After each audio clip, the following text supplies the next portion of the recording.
So you've been through the interview process and you've got the job. Congratulations. Now you need to think about what to do when you start your new role. How can you make sure you're going to have an amazing first week in your new job? We're going to talk about a lot of tips in this video, but first, if you like the sound of what you're going to learn, then hit the like button, subscribe to my channel, and let's get started. Now, before your first day, there is some preparation you need to do. This is to make sure that your first week will run smoothly, you'll have no unexpected surprises, and you'll have a relatively stress-free work-life balance for that first week. You absolutely need to get a good night's sleep, whether you operate better on 10 hours of sleep, 8 hours, 6 hours, or even 4 hours. That really is up to you. It depends on your body clock. So make sure you go to bed early enough so you can get the exact amount of sleep that you need. And make sure you set at least one alarm, if not 2 alarms. The last thing you want on the first day for your new job is to wake up late and to be rushing around trying to get organized. Look over your job description.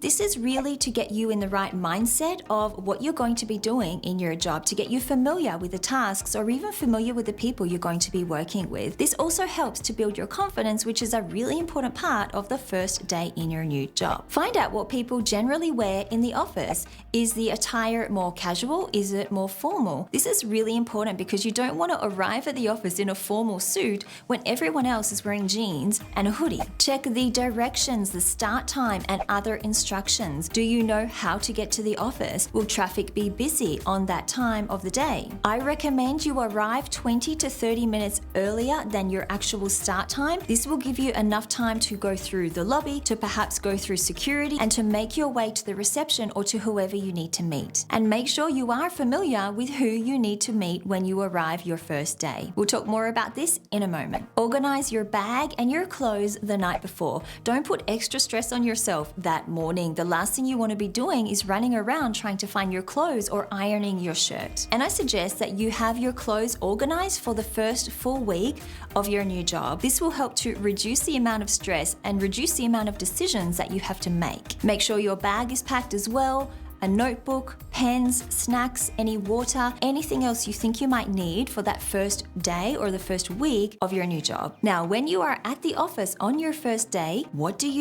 The first thing you need to do is find the people that you need to meet. If you're working for a very organized company, they will usually give you instructions before your first day telling you who you need to meet and where you need to go. Is it the HR manager? Is it the hiring manager? Is it your direct boss? Find this information out before you start your first day, and also find out where their offices are. Where exactly do you need to go to meet with these people? It's also a good idea to have viewed their LinkedIn profile before you start your first day. You just want to get familiar with who these people are and what kind of person they are. And when you meet them, make sure you thank them for this opportunity. Thank them for the job that you're about to start. You also need to introduce yourself with confidence. This is applicable and really important for every person you meet the first week of your new job. Don't introduce yourself in a timid or a shy way like this. Hi, how are you?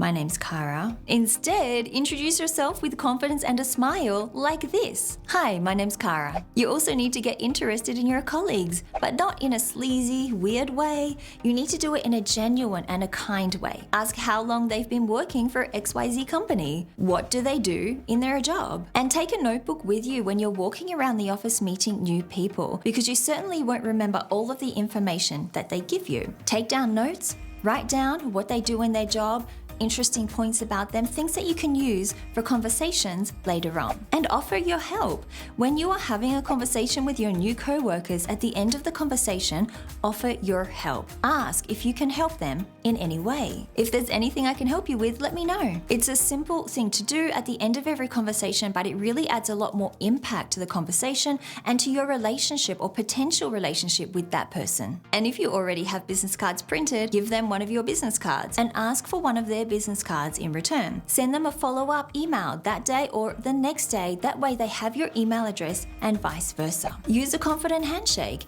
If you are not working remotely and if you can shake hands in the workplace, using a confident handshake will really help to reinforce and solidify your relationships with others in the office. It helps you to convey the impression that you're a confident professional and you really want to connect with that person. I have some great advice on handshakes, on exactly how to give a good handshake in this video here. Meet people. In your first week on your job, it's really, really important that you go around the office and meet your coworkers and meet your boss as well. Don't sit at your desk expecting people to come to you. It is up to you, the person who has started the new job, to get out from your desk, to get up, to walk around the office and meet your coworkers. You need to be proactive about this. It will make you look friendly, confident, and will definitely help you to get your new coworkers to like you. Don't be afraid of asking questions. A lot of people are afraid of asking questions the first week on their job. They're afraid that they will be found out as a fraud, that they're really not that good, and they shouldn't have been hired in the first place. This will not happen. Your job will not be taken away. People did not make the wrong decision in hiring you. When people make hiring decisions,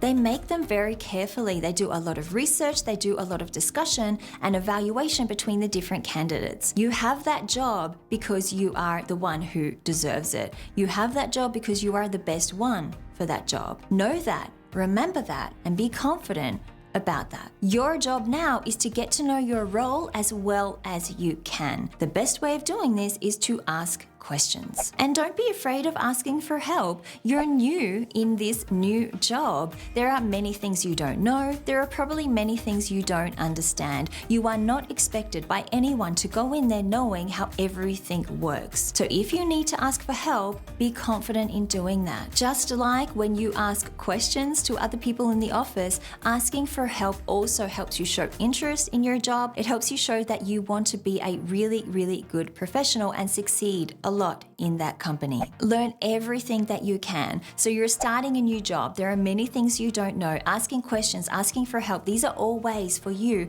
to learn as much as you possibly can about your new job. Make sure you write everything down. Take a notebook with you wherever you go because you never know when you're going to receive some important information. The last thing you want to do is ask somebody the same question twice. This won't make you look like you are remembering anything, and it won't make you look like you're very professional either. Get familiar with company policy as well. Is there a certain standard of communication that you need to adhere to by email, by phone, or in person? How should you conduct yourself around the office? What is the social media policy? Learn all of these things to ensure that you behave professionally and within the corporate guidelines. Don't try to be everyone's best friend. Now, I know this is tempting. You want people to like you, but remember, you are there to do a job. So just focus on being polite, being warm, being friendly to everyone around the office, but don't feel the necessity to be everyone's best friend. And don't boss everyone around. Coming into a new office, telling everyone how things should be done is definitely not going to help you win friends. It's definitely not going to help you